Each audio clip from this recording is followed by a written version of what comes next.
We know you have a lot of Sucky broadcasts to choose from, so thank you for listening to this Sucky broadcast.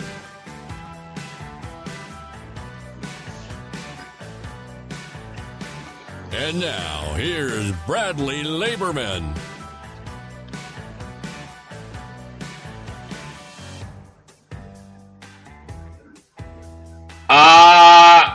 Hello. Whoa, where am I at? Am I here? I think I'm here. There I am. Oh, hi everybody. Welcome to this Sucky broadcast. It's been technical difficulties galore. In fact, I'm realizing now I can't even hear myself. I hope I can fix that real quick by switching something in the audio. I think I just have to switch this thing right here, and then maybe I can hear myself. Nope, I still can't hear myself. I can hear myself. There we go. Anyways, let me turn down the music because that's driving me crazy. And welcome to the Sucky broadcast. It is the energy's been very weird right now. I'm hoping that a lot of stuff happened. I'll get into some stuff a little bit later. I'm going to gripe about a company in a little bit. It's going to be great. But I feel like the thing that's going to clean up our energy right now is our next guest, is my guest for today, for this week's show. She is fantastic. She is a celebrity psychic. She has a lot of positive energy. She's beautiful, and her name is Chauna Grace. Welcome to the show. Thank Chauna. you. Thank you so much, Bradley. Well, I'm glad that you could stop in. I'm glad that you could be here on the show today. It is a very interesting show. Like I said, I'm having very weird. I don't think there's anything in retrograde or something like that, but it feels like stuff is in retrograde because like a bunch of stuff happened today to me. And then my computer stopped working, and then it started working, and then it stopped working. But here we are now. I love it. Well, I'm sorry. First off, I'm so sorry that those things happened, but I also could very much relate to feeling, where it's like, am I in a retrograde? When in fact, you're not. It just might be some other things that might be influencing it, or there's really a lot of different answers that could probably, fill in the reason as to why. But I feel you, and I'm glad you got that figured out.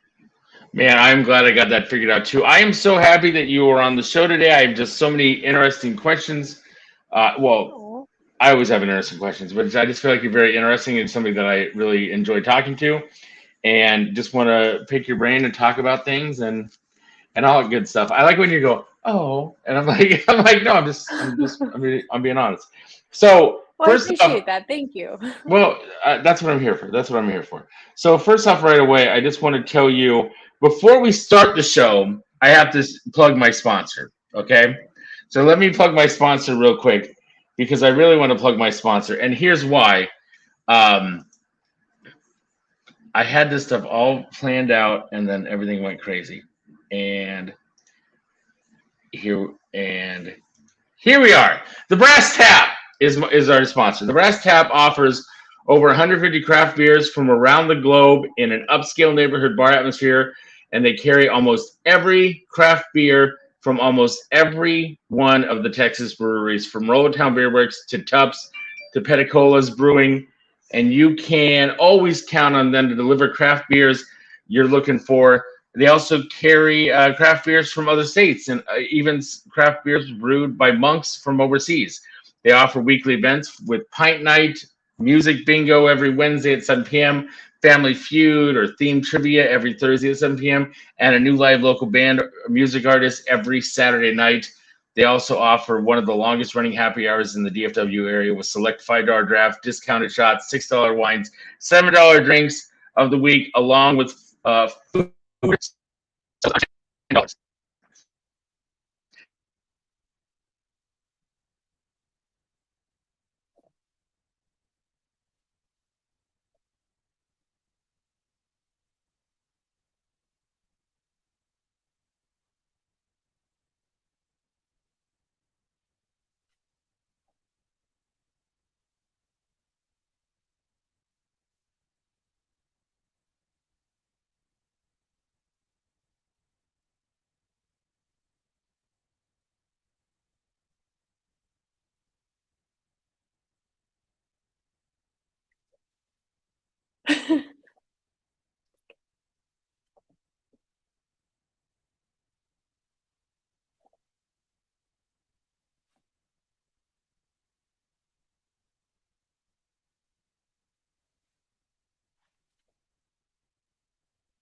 I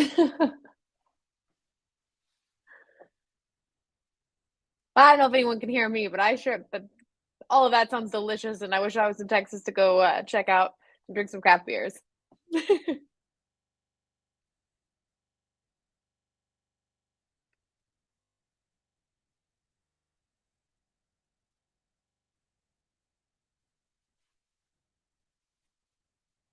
I'm so sorry.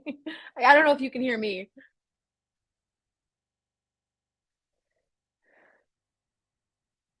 It's a live theater.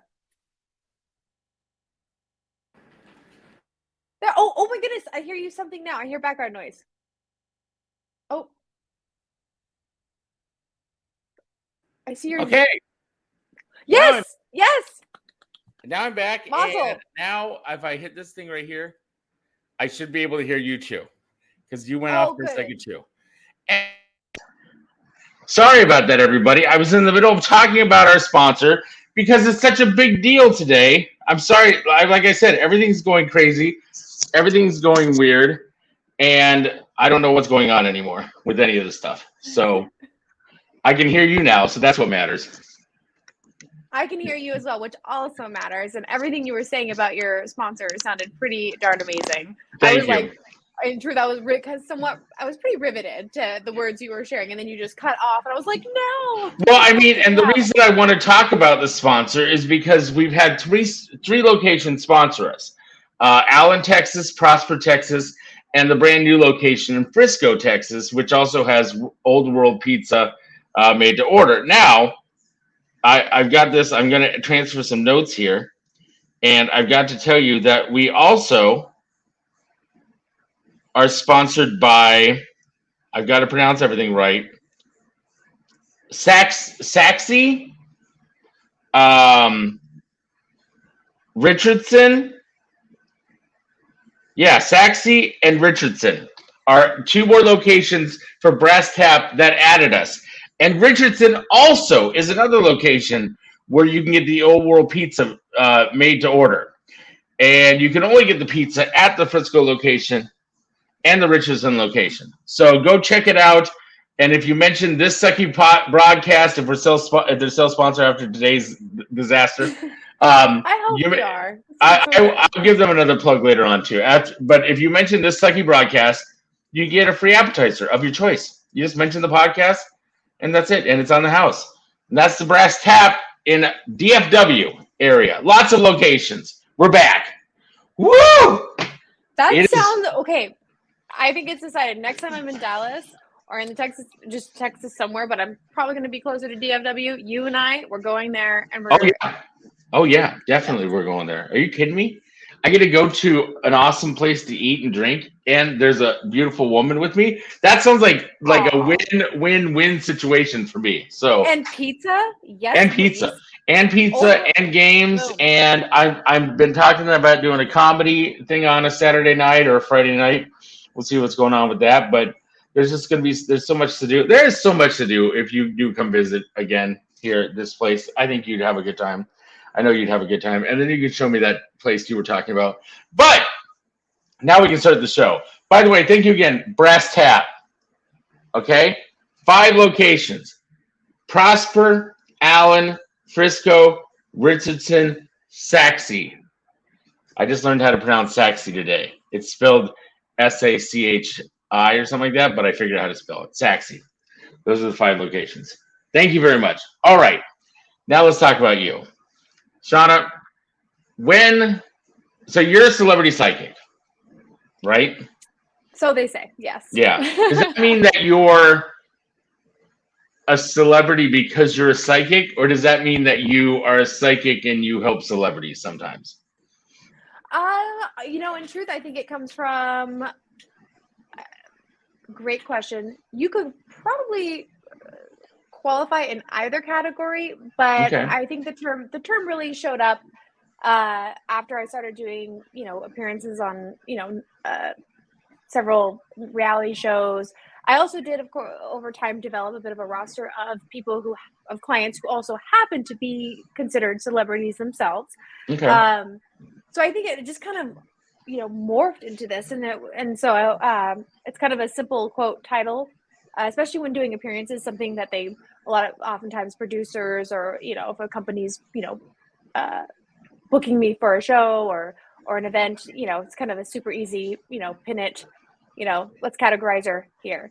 To be completely frank about the situation. Okay.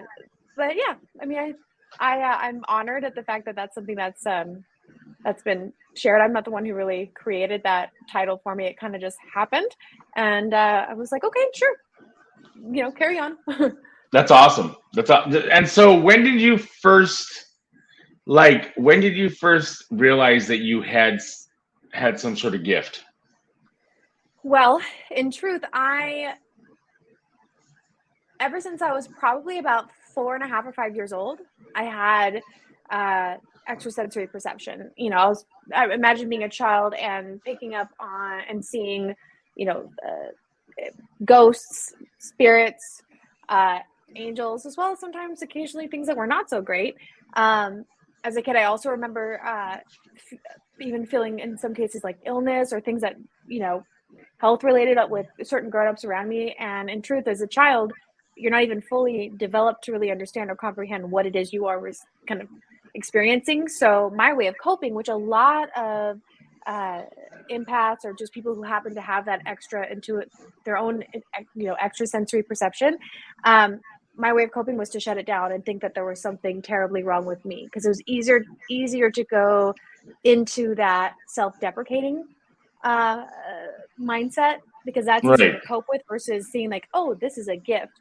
It really wasn't until probably when I went to college, after my father passed away, who I was very close with when I was 19, and I went through my own kind of personal, dare I say, it wasn't a literal near-death experience, but the circumstances and the feelings kind of very much felt like that for me, is where I kind of had a slap down to reality and realize that way of living my life wasn't really working. And while in college, I just kind of reconnected and started, asking friends at random parties. I'm like, oh yeah, I happen to know how to read palms. Do you want a palm reading? And just started doing little sessions for friends, which led to doing readings for college professors, which led to doing events and girls' nights. And eventually I ended up, getting booked by Microsoft to teach on the topics of intuition and business. And things just kind of kept growing and opportunities just kind of showing up. And I just kept saying, oh, beautiful, wonderful, yes, and kept moving forward. So it was pretty amazing how that all ended up, happening. And for that, I'm, of course, was very grateful. And it was such a gift to be able to be of service, because I feel like in this, when you have, intuitive gifts and extrasensory perception, depending on how it comes through, if you're also called to be of service, it's pretty amazing how God, creator, the universe, whatever vernacular you prefer, kind of shows up and how it all aligns. It flows quite easily. So for that, I was truly grateful, and eventually ended up leading me and bringing me down to Los Angeles, and kept going from there. That's great. I mean, that's just incredible. That's so it's just amazing. I mean, when we met, you said that you could feel that I had something going on, like energy wise, like some sort of like that I was very perceptive of stuff. And then things happened. We'll get into that magical night in a little bit, because I talk about it all the time, because this is a great story. But I remember that when I was a kid, I don't remember how old I was, but I had a weird fever dream when I was really little, and I had visions of people getting murdered. This is it's bad for a kid. But when I woke up, there was a murder in our town, and I was really little when this happened, and I think I honed in on that. I think I did. I don't know. Anyways, that's just I totally 100 that I believe you 100%, and that does Right. not surprise me at all. Do you feel like it sometimes it isn't like an automatic turn on thing, but maybe something caused like a fever or something causes the initial switch on of what you've got going on?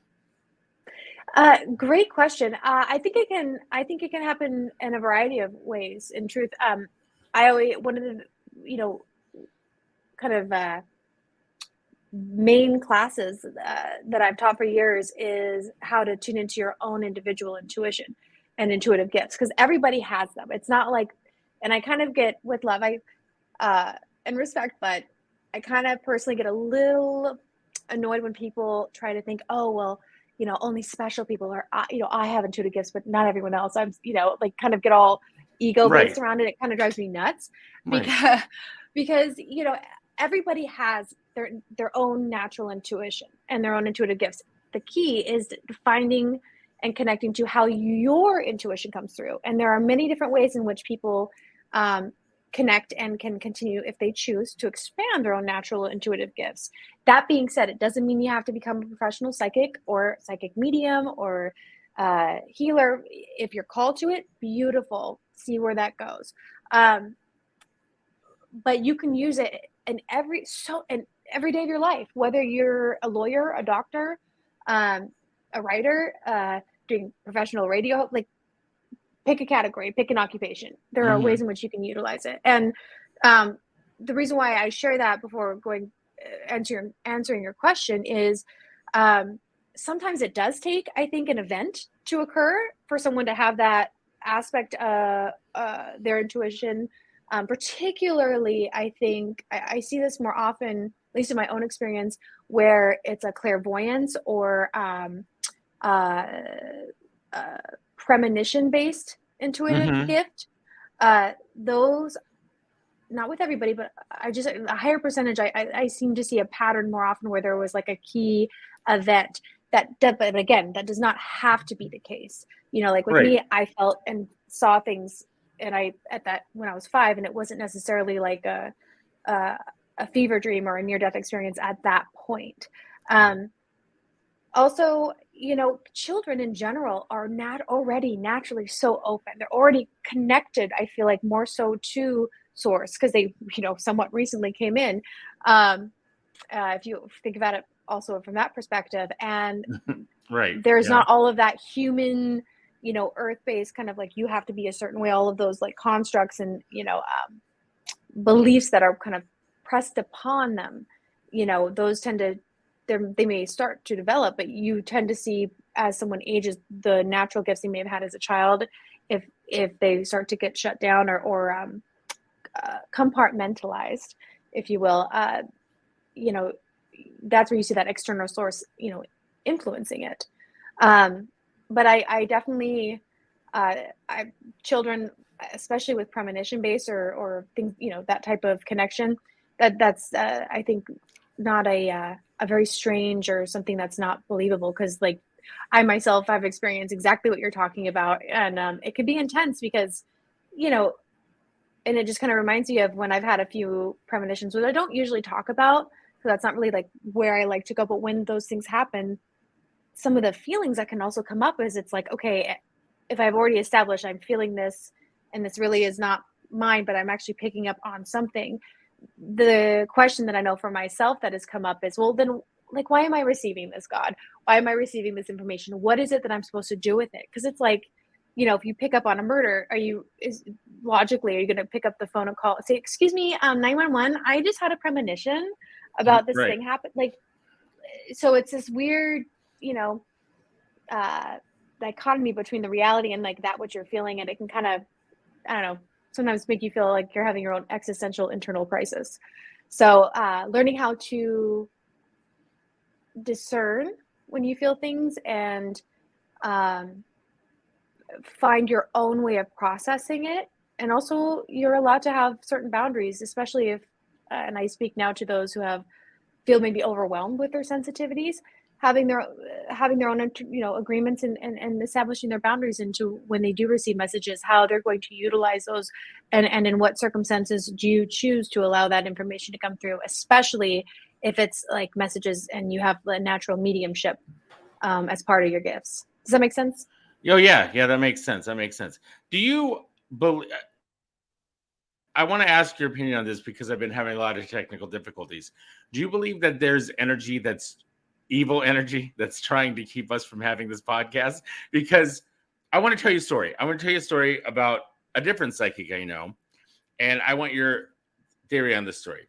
So there's a psychic. Her name is Bonnie Reynolds, and she would call into. She was friends with the owner of this radio station I worked at in Iowa. And every Friday she would call in and she would talk about stuff that was, callers would call in and she'd talk to them for a little bit or whatever like that. She'd come into town. She'd do sessions with people. September, early 2000, in the early 2000s, she came on and she was like, I'm having a bad feeling about something that's going to happen. And then the phone cut off. She calls back and she's like, I'm having a bad feeling about something's going to happen next week. Phone cuts off again. And then she just like says, I'm not going to talk about it. And then the following week was 9/11. And I was just like, what? Like that. And it didn't kick in at the time, but it kicked in after it happened. Like I was just like, oh, that's weird because something really bad happened this week. And she said something was going to happen. Something bad was going to happen. And something kept shutting her down from saying that. So do you believe things like that can happen? Oh, absolutely. And I've definitely experienced that, especially in a couple different ways. Sometimes when it comes to, because technology is one of the easiest things to be affected by spiritual beings, because it's energy, right? So that, especially like, when you're doing live paranormal investigations, so common for things to pop, suddenly die. You have to, just watch a few of them and you all see. You know what I'm referring to. But going back to your question, there it is.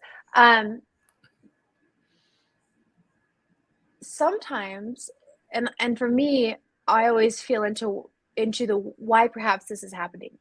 I've had, working with clients, if there's something very, very important that they do need to, that they're meant to receive through the session, and there's suddenly like things getting cut off or there's some technological issues, I take a moment, I acknowledge it, I see it, and then I, call in the angels, both the ones that I connect with as well as angels and loved ones associated with my client to help with really clearing the lines.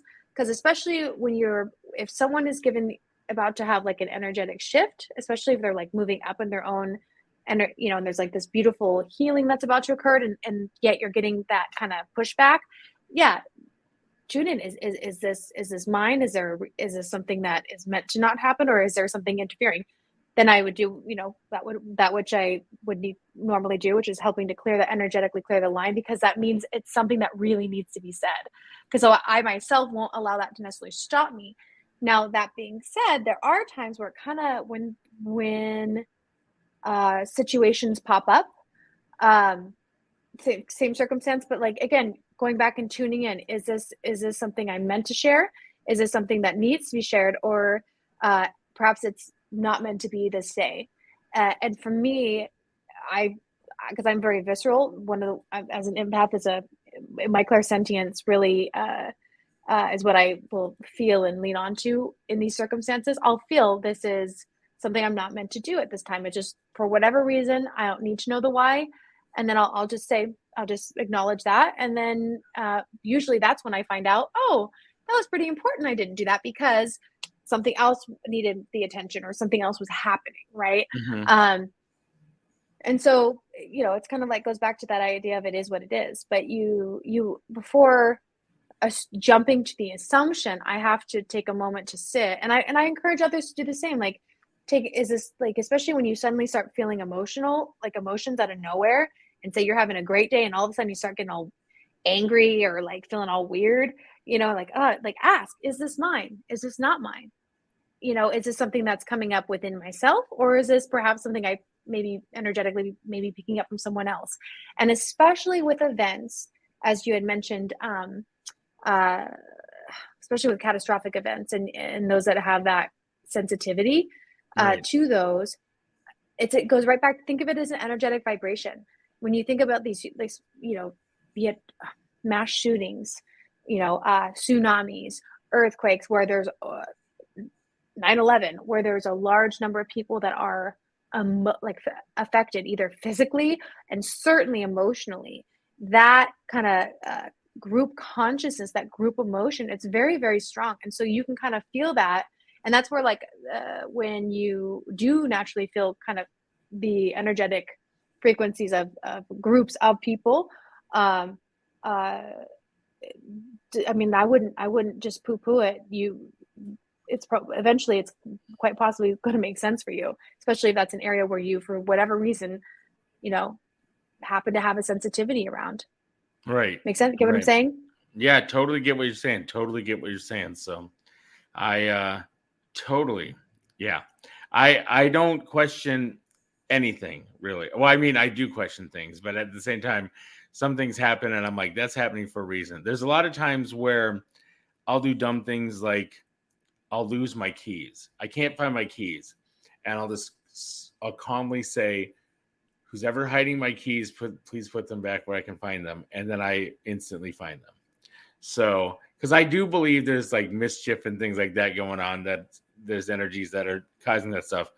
But today was just weird because stuff kept getting shut down. So I was like, what's going on with my website?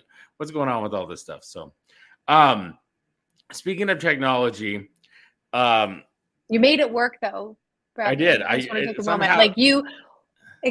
Like we're God willing, we're like, it's so, you know, we're working, we're here, you know, it's going forward. So for whatever reason, maybe you were meant to just start, maybe we were meant to start a little bit later a particular audience member is able to really pick up on this broadcast. I don't know, but just throwing it out there. That's interesting. See, there you go. That's what it's all about. That is.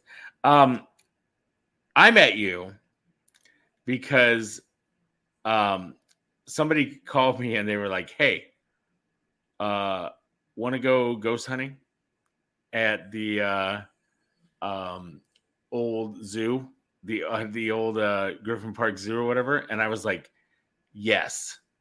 And we went over to the old zoo and you were there and Patty was there and Jen was the person, he was the guy who called me.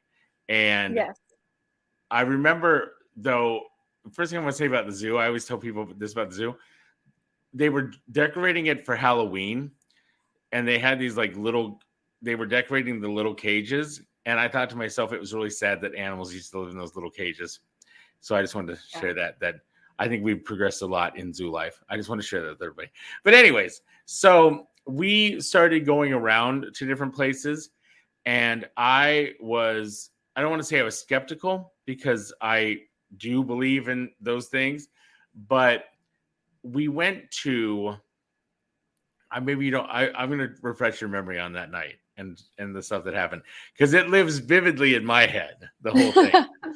So we went into this cave type thing and there was a dark, and I am fat. So I'm just thinking I'm having breathing problems because of whatever, right? So I climb up and I'm like out of breath and whatever like that.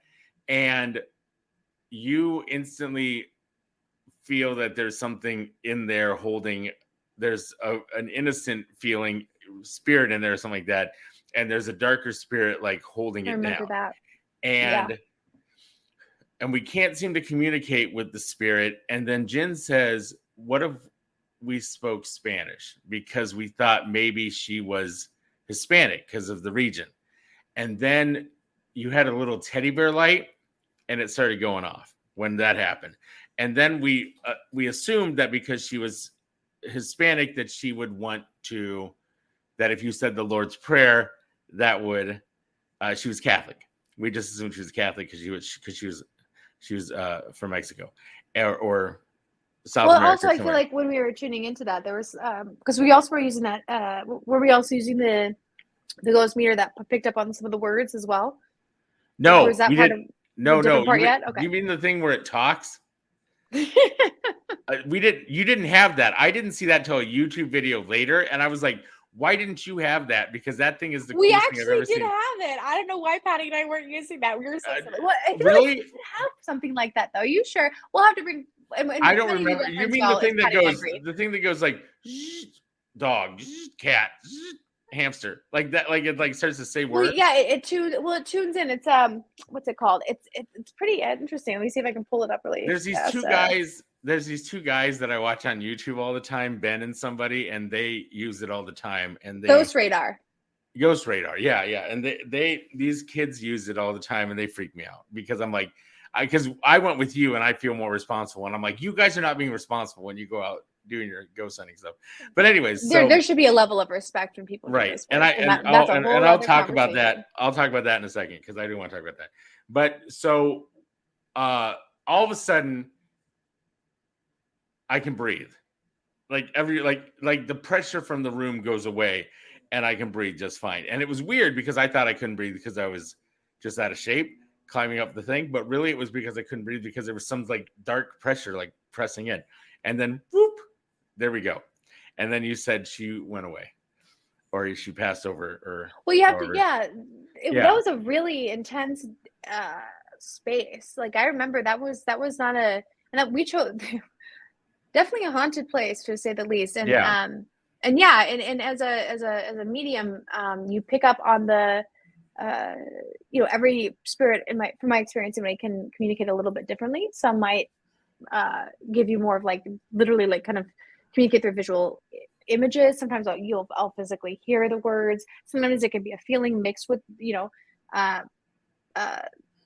visuals and or audio. But yeah, definitely.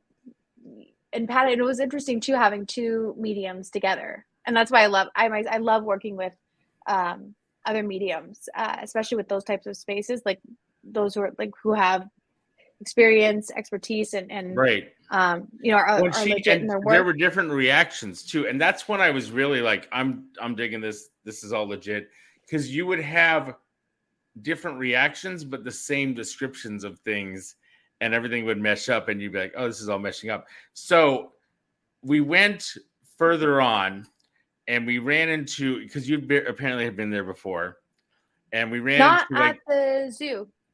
Really? Well, somebody else had been at the zoo, because we ran into an old friend of yours, which was this Native American spirit that was named Bear. That was Patty. That was not a. Yeah, that's what I'm saying. That's what I'm saying. That's what, like, somebody was buddies with this spirit that we will call Bear.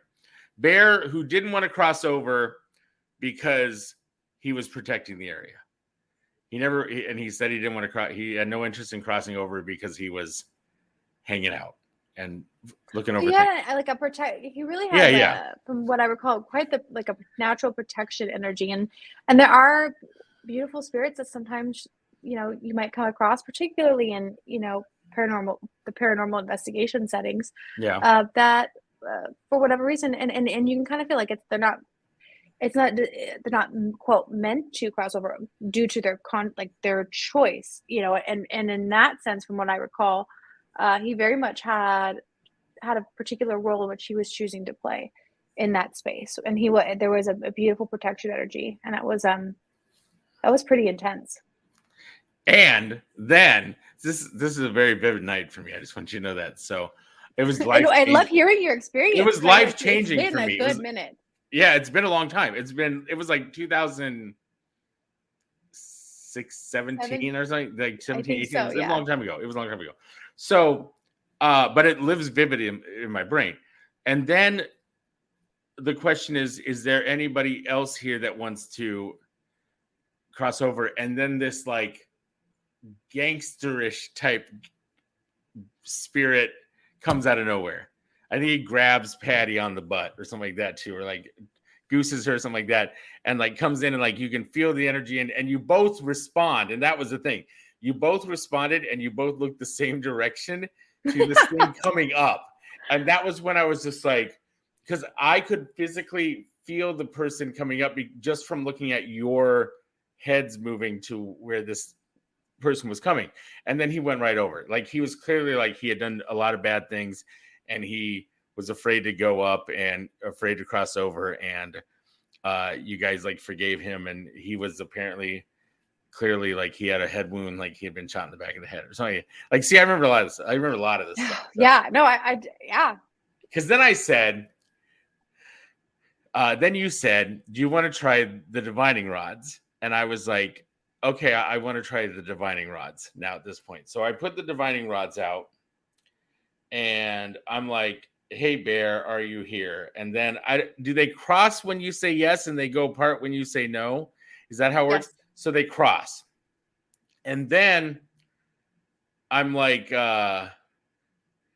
I think I have a little, at the time I thought I had Cherokee in me. I learned now I don't, but I thought I said, I think I have some Cherokee in me. Is that okay? And then they went apart as a no. And I was like, oh, I'm sorry. Do you still love me?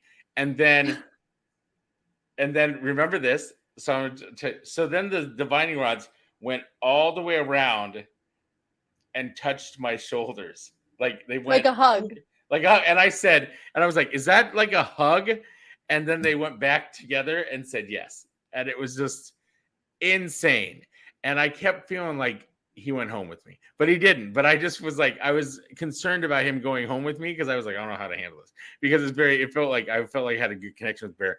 But then I said, are there any bad spirits here? And then you got mad at me. You didn't get mad at me. You said, don't ask that. It's like, you were like, don't ask that.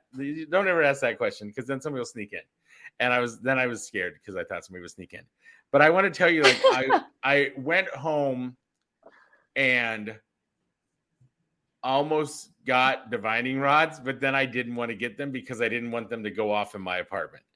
Because I didn't want to be like, I didn't want like to all of a sudden be like, oh, there's something here this whole time, and I didn't know. Like, but I did. You inspired me. I wanted to get like a bunch of the equipment, but I didn't feel like I was ready yet.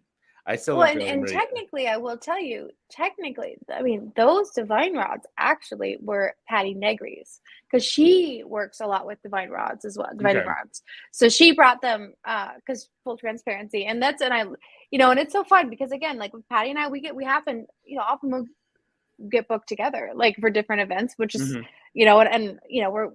she's wonderful and amazing, and we jive, but we don't always, and it's great because we don't always like.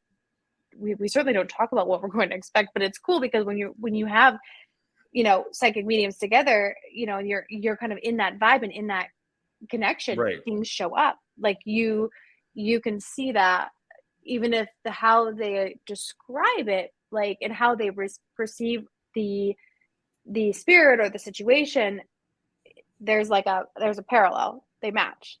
And I definitely experienced that night at that space. And that was the kind of, and we were also live streaming too. That was a live paranormal investigation. So that was part of that whole. Because I was on Periscope and I logged into Periscope numerous times and did my Periscope at the time. Yeah. I think that's why you asked me to come over because I was on Periscope and you wanted me to stream it on my whatever platform it was on. So that was Jim Kelly. Intense. Amazing guy. Yep. It was and it was it was a good time. It was a very good time. So now it's so funny. Okay, go ahead. Well, I was just gonna say to you, it's so interesting to hear like how you receive like when you're describing like, don't say that, because I might have said it that way. I don't know, but the reason why is because like when you open, right? Yeah. That can and in truth, like that space, just as there is light, there is also shadow, and being conscious of what is it that we are choosing to connect with this night?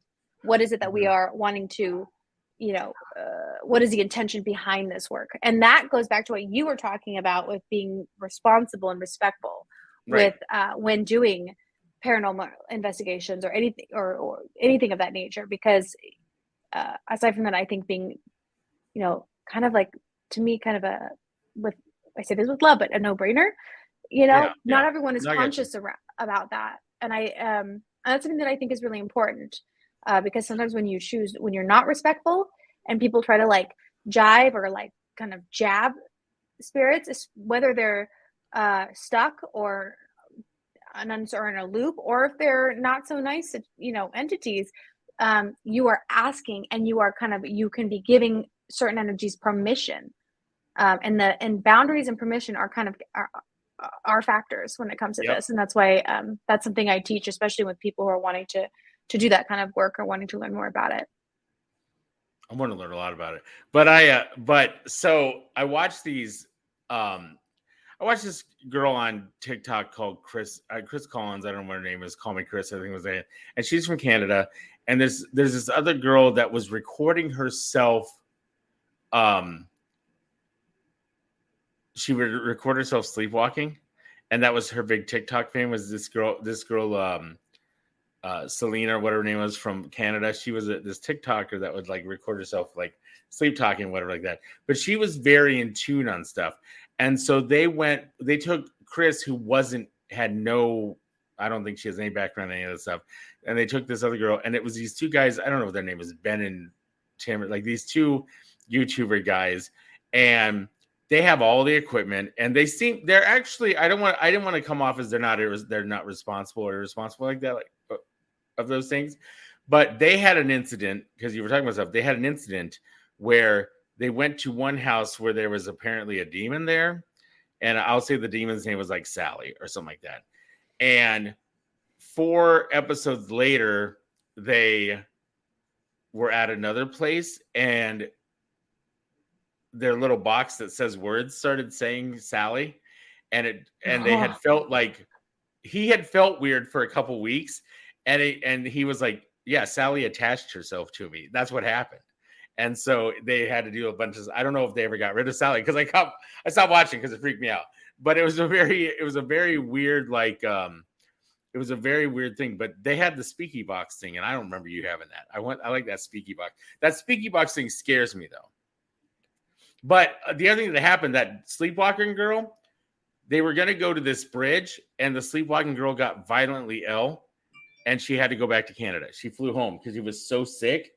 And then when she said she woke up in the plane, the stewardess woke her up because she was screaming because she was having a nightmare. She explained the nightmare to them on the phone. And she was on her way back to Canada, and they had just went through the whole experience. And she basically described word for word everything that happened to them that was already on video, because they had already went through the experience. Wow. It was very, and she said she felt fine when as soon as she got to the airport, she felt fine. Like, but she didn't want to go. And she just felt like, if I would have went to that, I think it would have been something bad. And it was very weird, like chessboard, like a big concrete chessboard in the middle of this bridge, and a bunch of those. They were like in, I don't know where they were at, Ireland or someplace like that. It was very weird. It's very scary. Man. But anyways, I'm just saying that's just the weird. I'm interested in ghost stuff, but I like the stuff we did because it seemed like safer. That's what I'm saying. Yeah, I mean, there's lots of different, ranges, and regarding that situation, because I didn't witness or watch, so I can't check. I don't know if I could. I don't feel. I'll send you the link. Confident. If you want, I mean, I'll see if I'll.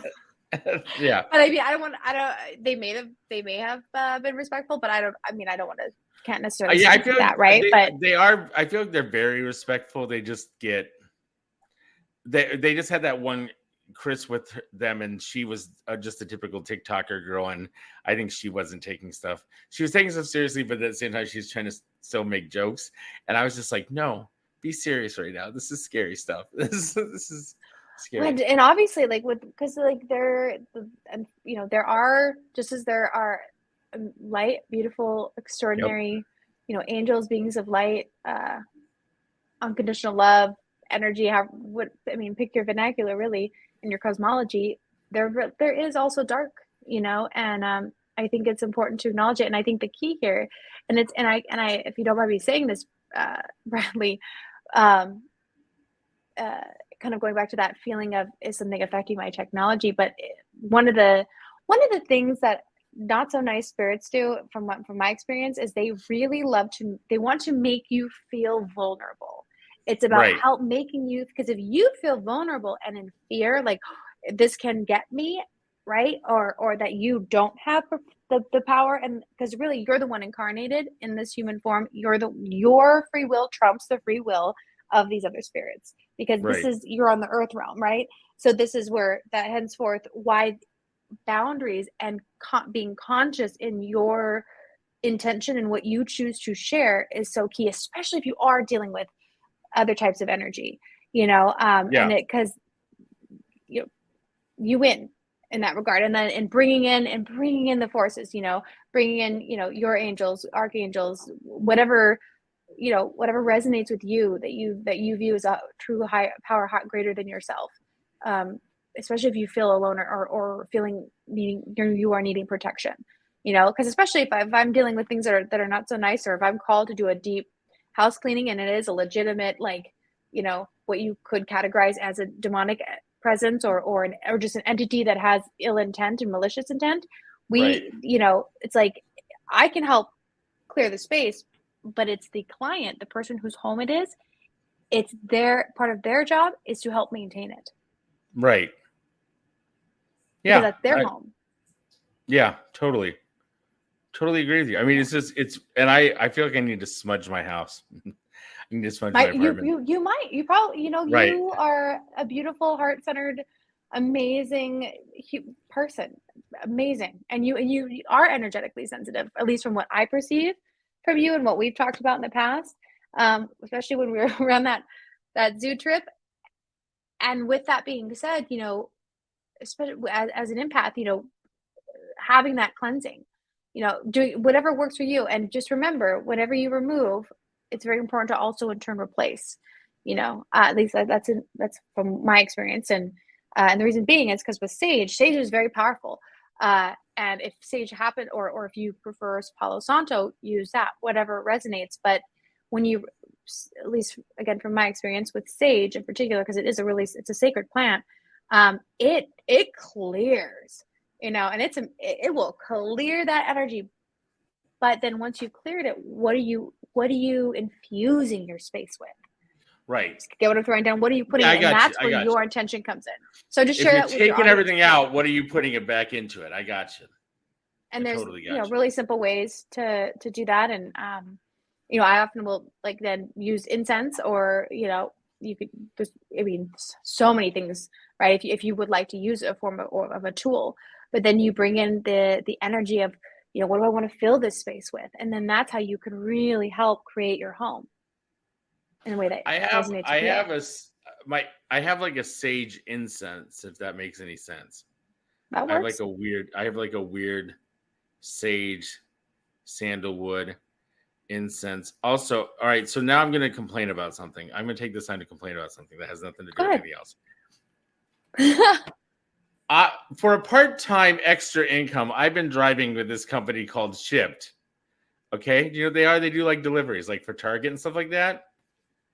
So part of the bad energy today was they canceled my account. Like I was in the middle of doing deliveries and they said, you can't do deliveries anymore because you've been late a couple times. And I'm like, yeah, I've been late a couple times because I live in Dallas, Fort Worth, and the traffic is terrible and everything's 50 miles apart from each other. And I said, if you look at the messages from the customers, you'll see that the customers are like, oh no, I totally get it. You're fine. I've never had a customer say, oh no, you were late. I hate you. Like it's never happened. So anyways, I'm just very angry about that. They also told me they told me I couldn't withdraw my money, but I just withdrawed it. So take that, Shipped. Take that. Okay. Yeah. That was my moment. So that's my good end. That's me reclaiming my energy right there. There we go. That sounds how do you feel about how do you feel about the program pattern? The program pattern? I haven't watched it. Pattern app. The app. Pattern app. I'm not familiar with it. Oh, it deals a lot in numerology, and you put in a bunch of information, and then it I'm going to be honest with you. If you download it, be my friend. But I'm going to be completely honest with you. I really only use it to see how I'm compatible with girls. I always just because it gives you an option to check compatibility, like spiritual compatibility with somebody. So that's what I constantly use it for. It's just to be like, oh, let me put me in and put this person in and then run the match to see it. It's pretty awesome. Anyways, you should try it and then friend me. I promise I won't. try to manage. Okay, I'll totally check it out. I might. love numerology. It's I love numerology. well, and that was the thing. I'm not a numerologist though. Bonnie Reynolds, the psychic that I was friends with, she was a numerologist, and Nice. and I was in a really rough time in my life when I was working with her, and she said, "You're going to come on to your seventh, your ending phase, and your new beginning phase is coming up in a couple years, and blah blah blah blah blah. Don't think anything of it." And then that's when I went to start doing my television show, and then afterwards, I looped back around, and I said, "Oh yeah, I remember Bonnie told me like 4 years ago I was going to have a new beginning." And I'm like, "Wait, this is the new beginning year because I can feel it because everything's different." So I'm a big fan of numerology. I'm a big fan of is it Pakwa? It's like a form of feng shui, but you arrange your apartment, you arrange your room in like you arrange each room and then your Like entire Bagua. That's what it is. Bagua. That's what it is. I always bring that chart out, and I haven't done that with this apartment, and I'm really realizing I need to do it. Like, you have made me realize I moved in here. I didn't organize this place the way I wanted to spiritually. I didn't cleanse the place when I got in here, and I just I've just pulled a bunch of bad energy from the place I left, which was Chicago, to come here, and I just took a bunch of the bad energy with me. So I need to work on it. I just love you so much, Bradley. But if it's all right with you, just to maybe put in your back pocket, because you said something very interesting that I brought the bad energy into this apartment from Chicago, right? You're like you are claiming you brought something into, whether you did or did not. That's something you could look into another time. But think about, just to kind of, because I'm a firm believer in finding your in, right? Because for whatever reason you didn't like do your own, what you might normally do in owning your space. But again, owning your space is quite key, and I totally get it, because there are times when I'm a human too, and when life circumstances happen, there are certain things where I'm like, wow, I really didn't, I know what I should do, I know what I would normally do, I know what I would share with a client. But I acknowledge that an area of my life, perhaps, and I'm thinking about, like, especially with moving, like, I haven't quite got to that. I haven't quite set my space up. But why I think just kind of a fun way in allowing oneself to connect, to your energy, right, in your space, is through the act of, be it bagua or doing a conscious, energetic cleanse when you happen to use herbs or essential oils or numerology or feng shui. Pick one, because and I think it's important to acknowledge there's no one right way to doing it. It's what resonates with you. So if it, like, bagua is awesome, like, if that's a way that helps you own that space, what you're doing is you're claiming it. You're creating that natural boundary, right? By being conscious and honing that intention. This is the area where I need to put these, this particular item. This is the area that I would like to put this, et cetera, et cetera, et cetera. And that's why tools, and here's the secret, y'all.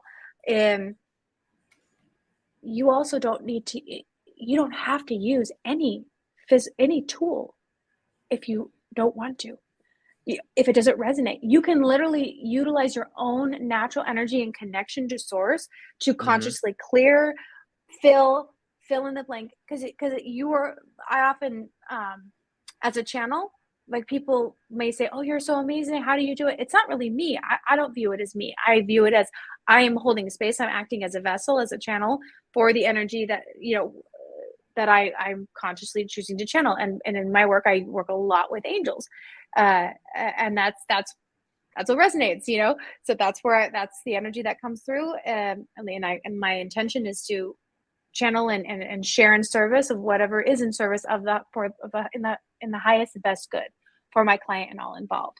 It is being clear with what you're feeling, but you don't have to use a physical tool if it doesn't resonate. The reason why tools are actually awesome, at least in my experience, is it allows you to have something. I kind of like to visualize like a wand, right?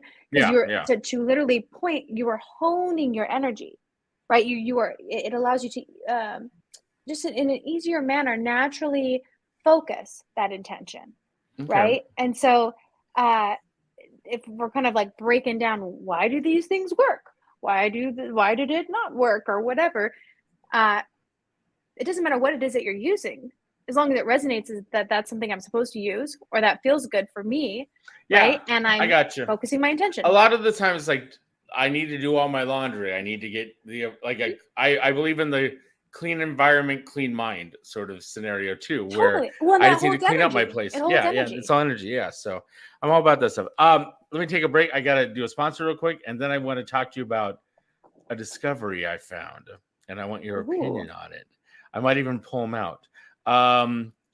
Where are we at here? Oh, you know what? I want to tell you about the quilting cat. Do you do any quilting? Have you ever quilted?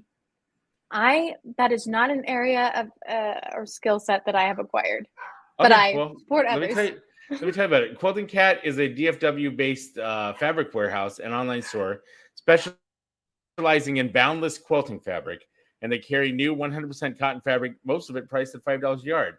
And it was founded by Liz. Liz is one of the owners, and she suffered from depression and anxiety her entire life, and medication and stuff like that wasn't working. And she found quilting and sewing to be an outlet for this stuff. So she took the energy, and she after a series of failed medications and things like that, she started quilting, and she found Boundless, which was this inexpensive fabric that she could use to do the quilting. Because a lot of times when you do quilting, you have to build up you have to get a bunch of the fabric, the material and stuff like that, or you can only do one thing at a time. And so she wanted to give people the ability to build up their inventory so they could do as much quilting as they want. So she created the Quilting Cat, and that's what she does now. Quilting kept her out of the hospital alive, and so Boundless Fabric was what allowed that to happen. So she wanted to make it affordable for other people, and she calls it Quilting Pay It Forward. And That's you beautiful. can go check them out at Quilting if you want to learn more. You can find them online at quiltingcat.com. And if you use coupon code podcast, you get 10% off your non-sales fabric, which brings it down to like $4.50 a yard, which is fantastic. They also have a great website, facebook.com/quiltingcatcrafts, and a group called Quilting Cat and Catnip, where people share their projects and they talk about all things sewing and all that stuff. And it's great. And Liz is fantastic. And even if you aren't a quilter, if you know somebody who is a quilter, tell them to go to quiltingcat.com and use the coupon code podcast to get 10% off. So I love that. And I know some quilters, so I'm going to definitely be sending them that. Tell them that. Tell them that. I don't have the skills, but they might. Please. They will. I will make sure you do that. I'm going to hold you to that. So, one day when I was still in Chicago, right before I decided I was going to move, I was at Barnes & Noble. I never go to Barnes & Noble. I wandered into Barnes & Noble, and I saw tarot cards. And I thought to myself, I want to teach myself how to do tarot cards, how to do a tarot card reading. I taught myself that at ukulele during the pandemic and all this other stuff. So I'm going to take this box of tarot cards. Hold on 1 second. I'm going to go grab them. Okay? You got it. This real quick. 2 seconds.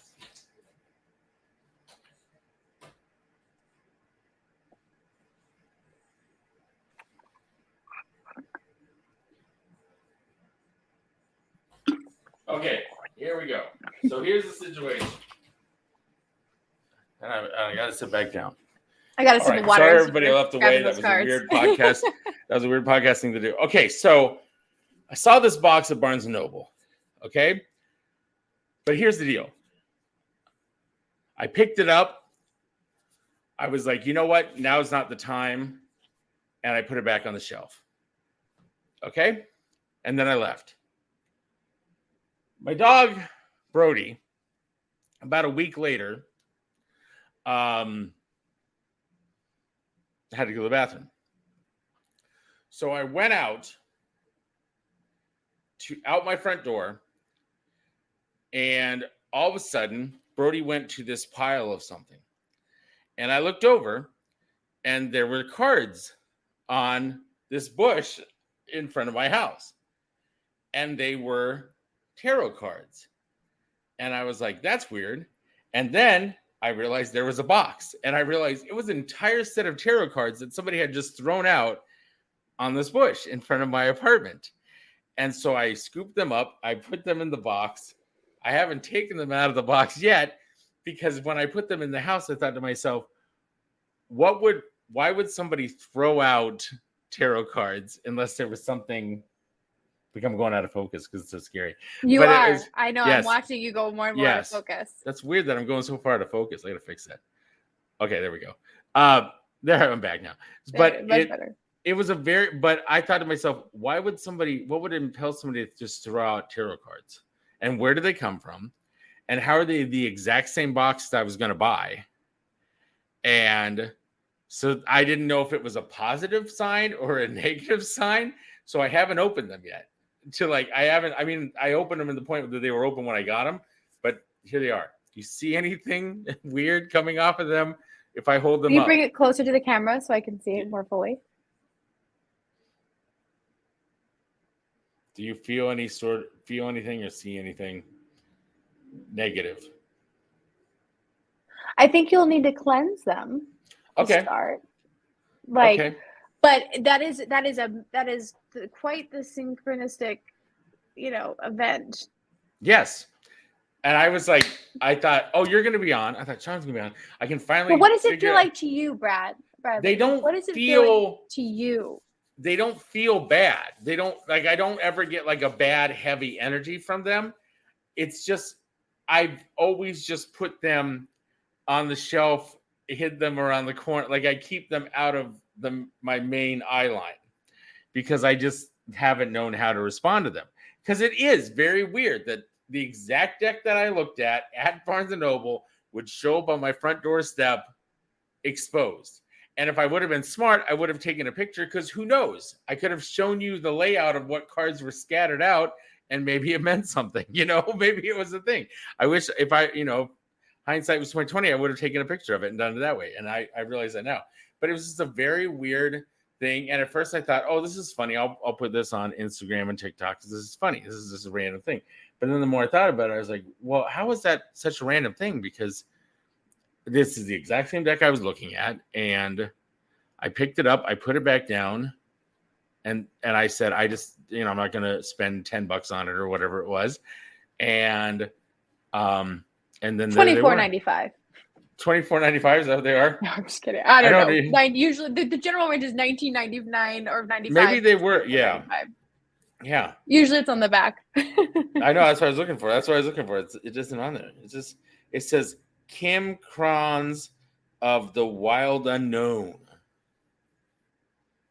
That's really interesting. Yeah, no, they look beautiful, and again, tarot is also one of many tools. What if I open this up? What if I open this up and we see what the first card is? Do it. Do that? Okay, here we go. This is the top of the deck. I hope this isn't like death or something like that. And I don't know what card that is. Oh, you know what? I guess I can read it. I can tell you by opening. Oh no, there isn't a back. Should do. That's it. There's the back. It's a butterfly. It's a butterfly, and then it's got. What's the number at the top? Is it a 3? It's a 3. And on the Open bottom, up the book. Is there a book in here? Oh no, I'm going deep into the. Usually, it's at the back. Nope, there's no book. Oh, I'm looking at them all now. No, wait. Is this the book? You sure? Nope. It's usually like a little booklet. They'll often come with. There's no book. I don't see a book unless it's somewhere in the middle. It's like or they're just all numbered. Someone threw it out, or because someone threw out that deck. It's maybe they got rid of the book elsewhere and didn't realize it wasn't included. Do you see what I'm throwing down? Totally possible. So here's how you. I can find the book. Though. Yeah.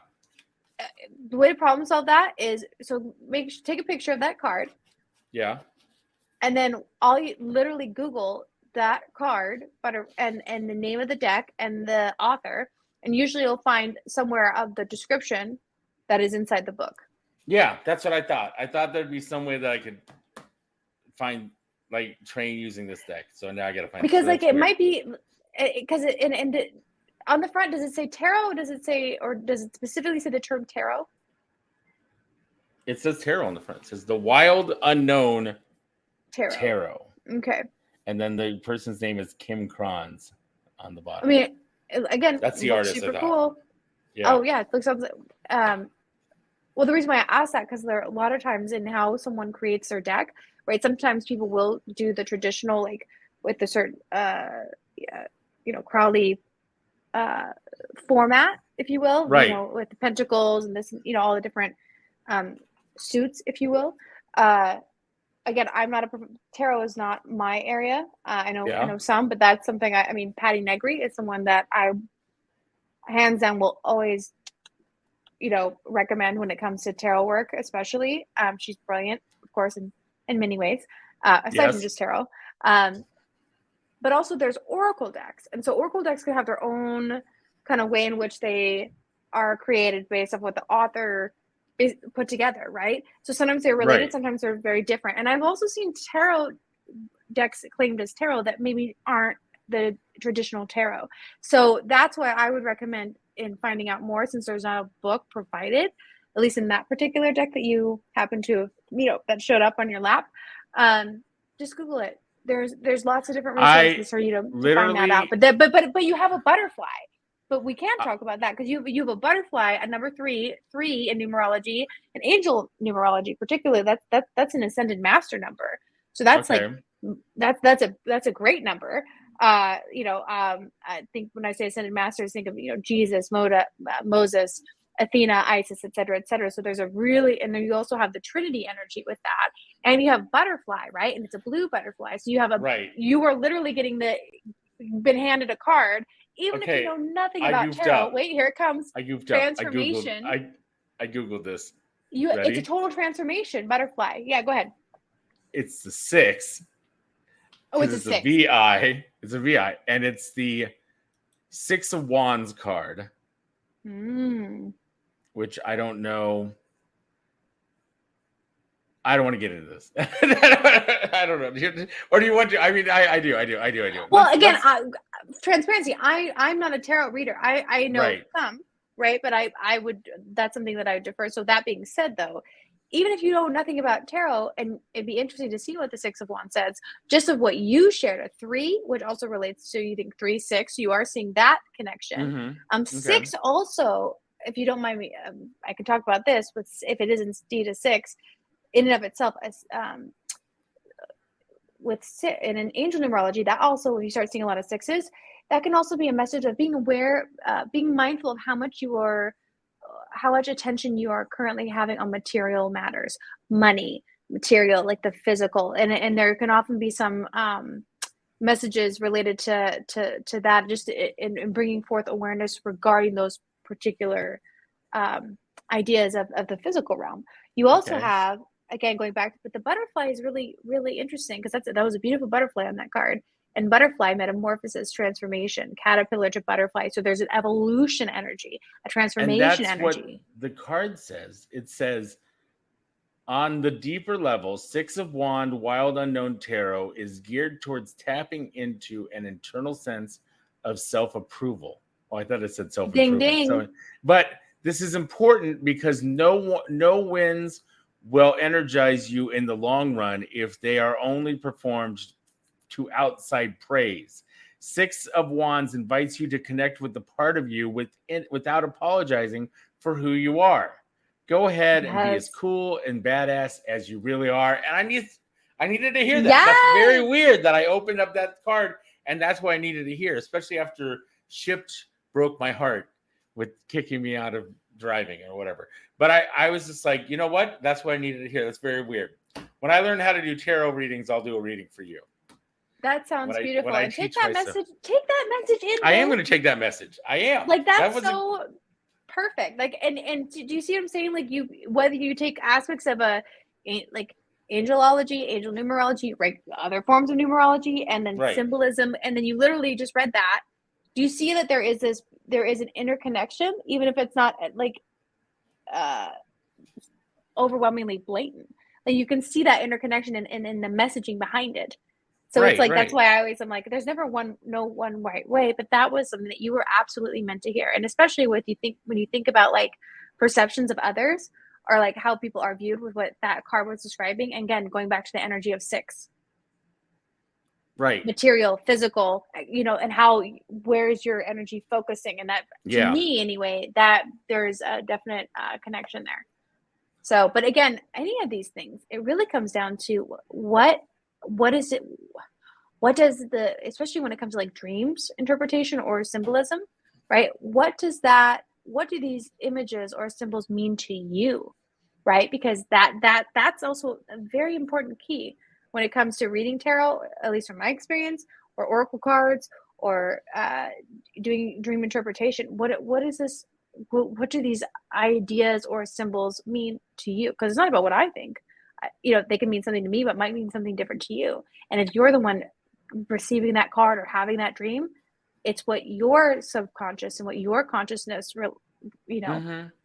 equates these symbols to. Get what I'm Now, do throwing you down? also believe in, because this is the other thing I want to talk about, is that in the idea of possession and demons and things like that, is that I know you like to deal with the light stuff and things like that, but I just want to ask you this because I had a drug addiction a long time ago, and I would have I don't want to say this, but I'm going to say this because I don't want to like somehow subconsciously re-trigger the dreams, but I would have these dreams where this demon was just like killing me constantly and taking over me. And later on in life, I realized from watching shows that like demons tend to latch on people who are weakened by drug addiction, things like that. And so then I thought, well, was that just a dream, or was that like some sort of like actual like ominous energy like latching onto me and trying to hurt me? And then when I overcame my addiction, they went away. The dreams went away. And so, I don't know what is your opinion on that, on demons and addiction and stuff like that? I have a lot of opinions on that, actually. Okay. And I just want to congratulations, because you're sober. And congratulations on getting on recovery and going through that, because that is not an easy thing. Because addiction is deep. It's deep. I literally It's deep. I literally have no problem talking about it anymore, because I finally told my mom one day. I just said I was having a really bad day, and I was just like, I'm going to tell you this because this has been eating at me for years. And I told her about I had an addiction for several years and whatever like that. And so I felt like a huge weight was lifted from me after that's beautiful. After I was able to tell her that, but now also I feel like it's helping me to be able to communicate with people and have conversations with people on social media and stuff like that, because I'm like, hey, dude, I've been there, and I'm not afraid of like my mom reading the message, because now absolutely she knows, so. Absolutely. Yes. Anyway, so yes. To your question though, absolutely. The answer is yes. Oh, that's a big topic, but you're being brave, so I'm going to be brave with you. We're just going to dive in on this. With addiction or with things with influence, right? This is something why for me, I consciously choose not to do sessions or work with clients if I am under the influence in any way. Meaning, like if I've had alcohol, I won't do readings. Some people choose to and can do can do some things, and that's part of their process, and right. No judgment. Do what feels right for you. But for me, I choose not to, and I'm going to tell you why. If you think about, I'm going to use alcohol as an example. Alcohol, spirits, right? It opens up. It helps. There's that inebriation effect, and with that, the ability to keep conscious boundaries and keeping in that clear intention, right? In that highest vibrational frequency, while going into that very sacred space. When you're under the influence, that can get a little wiggly, and especially but going to addiction, right? That opens up you up to so much, and especially I've had some experiences when I've interacted with people where unintentionally that perhaps have unfortunately are, especially with meth or heroin or fentanyl, you can feel that. It's like, it's not necessarily them. Now I'm not saying every person who's dealing with an addiction has an integrated, possession situation happening. There are a lot of ways in which I think things that are not so nice, if there is that opening, where unfortunately those things can influence. There's a level of permission, and so especially with really heavy addictions, at least from my experience, and viewing this from more of a spiritual standpoint, is the reason why is there is that opening in your energetic aura. There is a level of permission that's being granted because you're not in your body. There's a gap, and so depending on the circumstances, I've had people who have been or through drug addictions, and I happen to end up being called to help with that, what I call an extraction. And there are various levels, when I teach on this topic, and I think it's important to kind of be very sensitive to how we discuss it, not because of like being afraid or anything, but I always want to be as clear as I can, without trying to in any way incite a level of fear, because fear is where, when you start to feel fear, right, that can make one feel vulnerable, and then that's how there's like, sort of depending on where someone is and what they're going through, like, that's not necessary. That's why it's important to always remember that you're the living being. This is your body, your space, your boundaries. Being aware of that, and owning your power, which really is what it comes down to. Because you're not in your power when you're addicted. And when it comes to energetic entities, energies, there's several different categories. There's for me, there's a very distinct energy when I interact with that type of situation.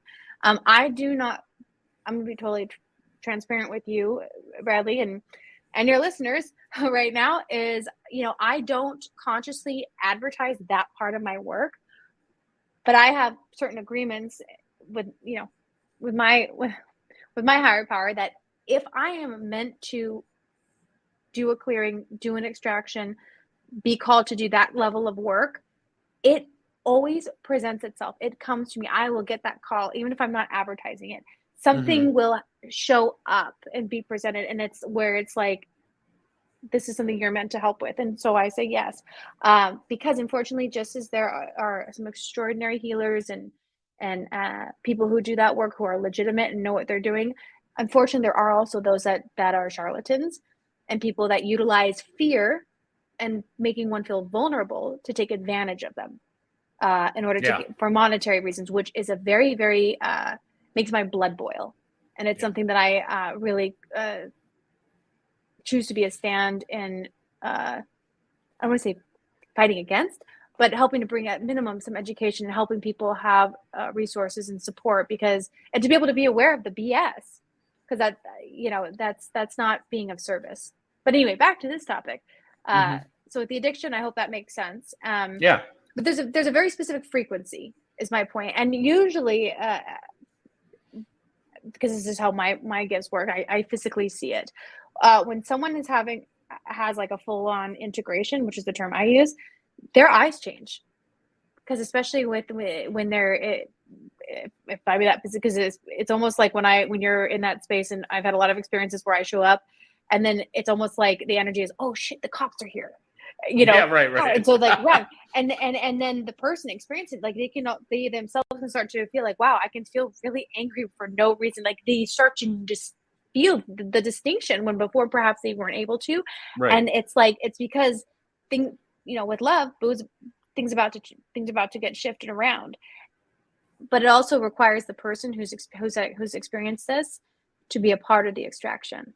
It's not just me, one or someone else in this line of work reaching in to pull something out. Yes, there's that energetic shift happening, but it's with you need to work with the person, and that's about help. And the reason why to me that's most important is because it's their body.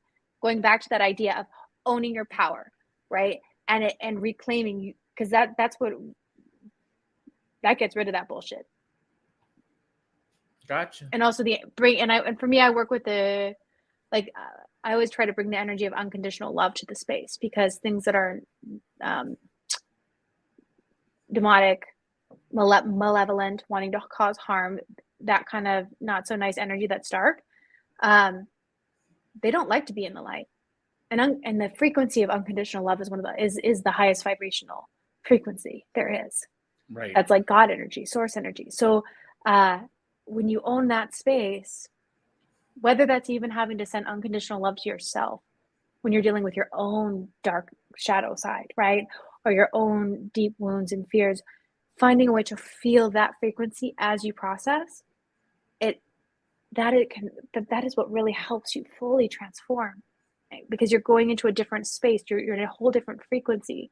So you don't have, I find it helps make it a bit quite easier in allowing yourself to transform and shift into that, highest resonance that you can, that true heart-centered energy that I think is inside us all, deep down. Make sense? Oh yeah. Yes. You're so dreamy when you explain it too. I feel the love energy come off of you. I really do. I mean, you just have such a great light about you. I have to read one more sponsor, and then we can wrap up. I want to read just one more sponsor. I was yes. like, let me ruin that moment, but no, this is. I love all these sponsors. This is so fun for me. McKinney Black Car, Ride in Style with McKinney Black Car, a family-owned business based in McKinney, Frisco, and Arlington, offering luxury transportation services for events, concerts, and airport trips in the DFW area. See, now when you come to DFW, I'll pick you up with McKinney Black Car. And nice. Options include black cars, party buses. Well, maybe we'll pick you up with a party bus, stretch limousines, and much more.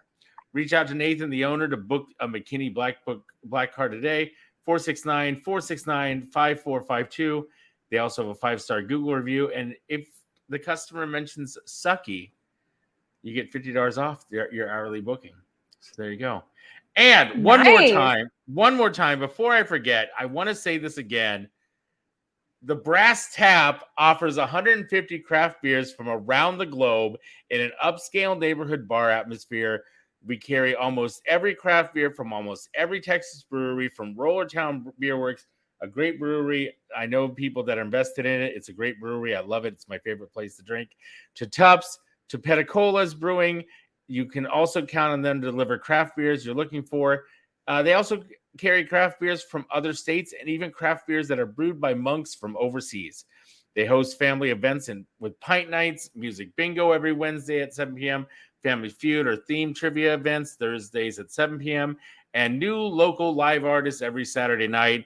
They also have one of the longest running happy hours in the DFW area and select $5 drafts, discounted shots, $6 wines, $7 drinks, along with food specials under $10. And you can enjoy all the sports games from one of their many large TVs and screens, covered patios that are dog friendly, and also special events which are listed on their Facebook page, such as car shows, bike nights, and events that benefit local charity groups. They have 5 locations now. The ad used to say 3 locations. There are 5 locations now that are meant to serve, that are now sponsors. And who knows, next week there might be more. Rumor has it. But as for right now, there are 5 sponsors. And so let me see if I'm getting them all correct, because I want to make sure I get them all. I want to make sure I pronounce them right. I get them all correct. And here they are. So the original ones were Frisco, which, by the way, Frisco, you can get the Old World pizza made to order. Frisco is one of the only places. Another place you can get that pizza is Richardson, one of the new spots that is a sponsor of the show. Richardson, you can get also is another place where you can pick up the Old World pizza made to order. You can also go to Prosper. You can go to Allen. You can go to Saxy. Saxy's a new location that's a sponsor for the show. And if you go to any of these locations and you mention this Sucky broadcast, you get an appetizer of your choice on the house. Go to the Brass Tap. Check it out. I feel like that made up for the earlier one where we were having technical difficulties. There you go. When Chauna comes into town, I got thousands of places to take her. We can just do a round of all the brass taps. We can just go to all the brass taps. We can go to each one and be like, amazing. Sucky broadcast, Sucky broadcast, Sucky broadcast. I don't know if that. I don't want to say. Well, I'll definitely be trying more than just appetizers there, though. It sounds like they have a lot of really delicious things. Oh, so many delicious things. And like I said, I just love the beer. I love Rollertown beer. It's some of the best beer I've ever had. They have just a great selection. And they also are available in grocery stores and things like that. I just love Rollertown. They're a great beer. Great people. The guys that run it, the guys that are investors in it they have a radio show. And so I listen to the radio show every midday show, and they are fantastic. And they had karaoke there, and it was great. Karaoke is always a good time too. So that's awesome. So wrapping up, you should come to DFW because I have a couple places we could go to if you want to do something ghost related. I'm interested in that too. But also, yes, I feel like there's a couple different places we can go. There's a couple different. Well, Pat, I'm sure there are. Oh yeah, that. Oh yeah, I should message Patty too. That'd be a good idea. Well, and she and I did several paranormal investigations there because we would come for where we both happened to be speakers at the Brace Your Spirit conference. Mm-hmm. That's held out there, and part of that event is we also would go to various places and do paranormal investigations. Well, and when I know that there is some definite energy out there in Dallas. Oh, I can. Well, like when I was in Chicago, I went to this cleanup event where we cleaned up the lagoons. These things called the Skokie lagoons, and this woman was like telling us how people lived out there during the Depression to build the lagoons. That was part of the Workmen's Progress Administration stuff that they were doing. And so people lived there and died out there. And I thought, well, and Al Capone probably buried a bunch of people out there. And I thought, I bet this is a good area too. There's always areas where I go to where I'm like, I feel like there's an energy here and I feel it. I feel like there's something going on here. So for sure. Like, I need to bring in an expert. I need to bring Chauna in because she's the expert. So well, let's do it. I think that sounds quite fun. Right. Oh yeah, because I was at this restaurant for just eating. It was delicious, called Rogers Roundhouse, and it's an old train repair shop, and like stuff like that. I think to myself, like I always think like weird stuff. Like when I lived in Mount Pleasant, Iowa, that was my hometown, and I lived in this apartment that was called the Harlan House, which was an old hotel that had been converted into apartments, but the hotels were ran by James Harlan's daughter, and who married Abraham Lincoln's son. So wow. So Abraham Lincoln had stayed there at some point or whatever. So also, but all I thought about it was like, I wonder how many like dead prostitutes there are in here. That was like the because I just thought of like old timey Western stuff, and I was like, there's a lot I wonder of how much like for sure. Yeah, I was like, I wonder how much like, and that's why down here, especially because there's a lot of land that's like undeveloped and stuff like that, and you just think to yourself, what's down here? What's around here? Like, there's a whole other energy world. So, well, one of the things that I've done a lot, especially with like interesting places in Dallas or other areas where you don't necessarily know the historical background, but you go and you do an investigation. You document like what you're feeling, what you're picking up, what's there, and then after you completed it, then look up the building, look up the history if you're able to, like, and then you could, and it's really interesting to see and to have that validation when you find out later that, oh my gosh, this is what we were seeing, this is the number, whatever it was, and then you find out the backstory, right. And you're from a almost like a third party source, so it's like you have to make sure don't look it up beforehand. You have to be legit about it. Pretty interesting. I had like when I got out of college, I moved to this place called the Amana Colonies, which are these old German colonies in the middle of Iowa, and they were like 5 colonies apart from each other, and people would walk back and forth, live there back before it was like whatever, and then they turned it into Amana refrigeration, whatever. Anyways, so I would I worked at the theater and I worked at the box office, and the theater was inside the visitor center. So I picked up this book called Ghosts of the Amana Colonies, and I was reading this book about ghosts of the Amana Colonies, and I'm like, there's a lot of ghosts in this. I live in West Amana, and there's a lot of ghosts in this house called the Flick House. And they're like, which house is the Flick House? And they're like, it's the big yellow sandstone house. And so I drove through. I'm like, I don't know. I'm looking at. There's only 5 houses in this place, and none of them are the thing.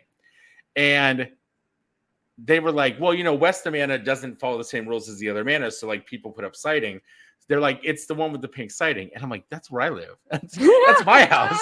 And then I realized when you walked into the building, there was a painting, and the painting belonged to Grant Wood, because Grant Wood, the guy who painted American Gothic, was apparently secret gay lovers with this Carl Flick guy that was in this house, right? So he painted in this picture. So there's a picture in the lobby of this apartment.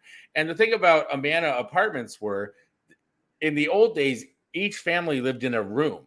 Like that was how the colonies were. So when you got a whole floor to yourself, like in current day, when you rent an apartment, you had 5 giant wooden, empty, gigantic high ceiling rooms. And there was so much energy going on there. And I bought a computer. I bought a computer, a brand new Mac G4, whatever, like when they first came out. And it always ran really bad. And I couldn't figure out why. And then when we moved, it ran great. And one of the stories was that Carl Flick, when his mother died, Carl Flick found out that his mom had a bunch of money that she had hidden. And so he started spending the money and buying stuff. And so then he bought himself a wristwatch. He bought himself a brand new table. And he came home and the table was broken in half. And his watch always ran backwards.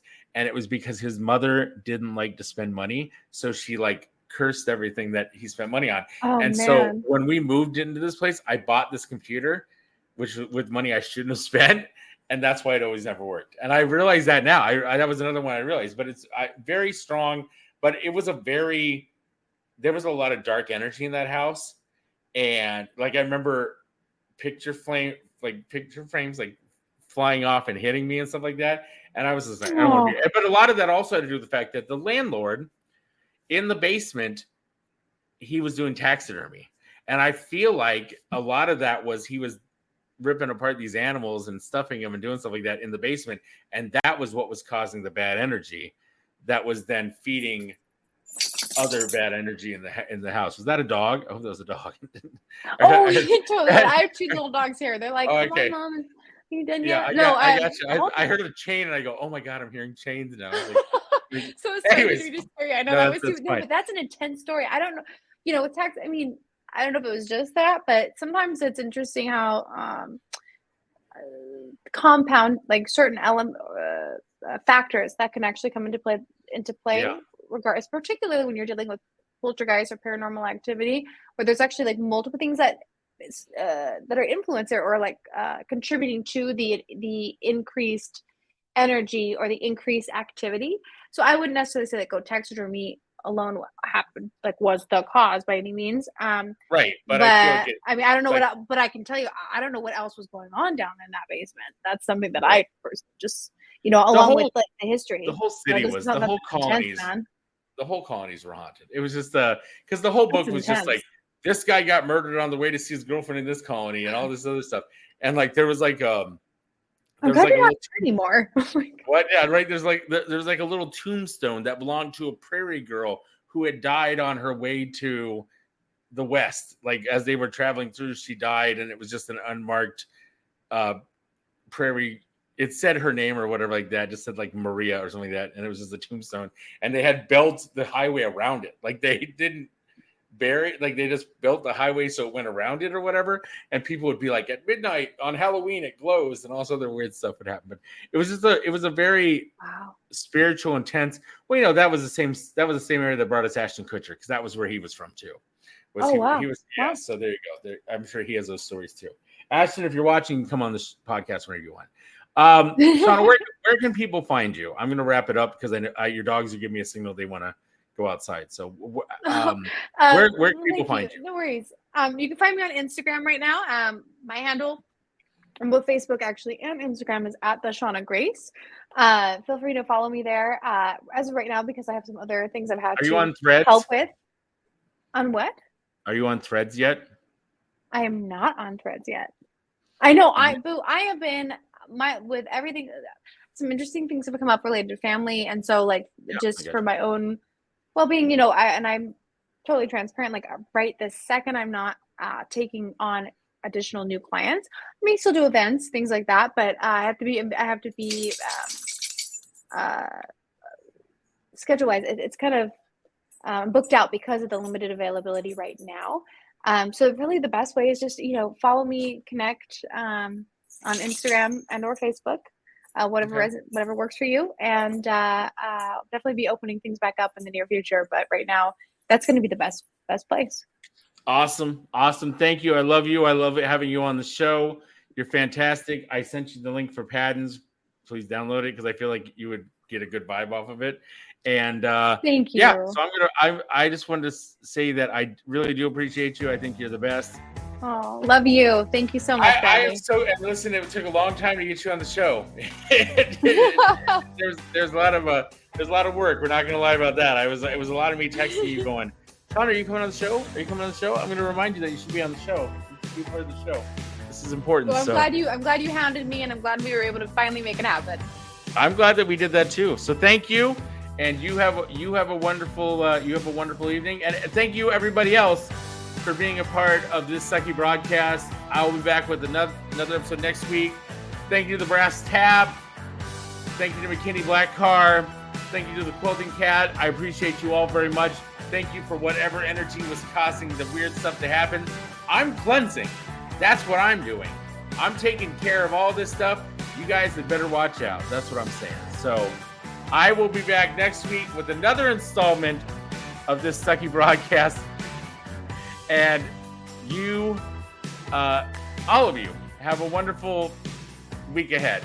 Thank you so much.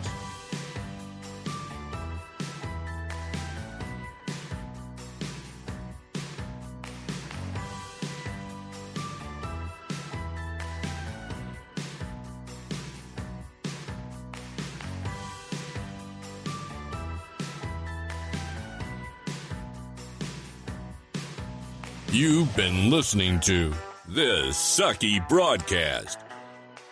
Learn more at thissuckybroadcast.com.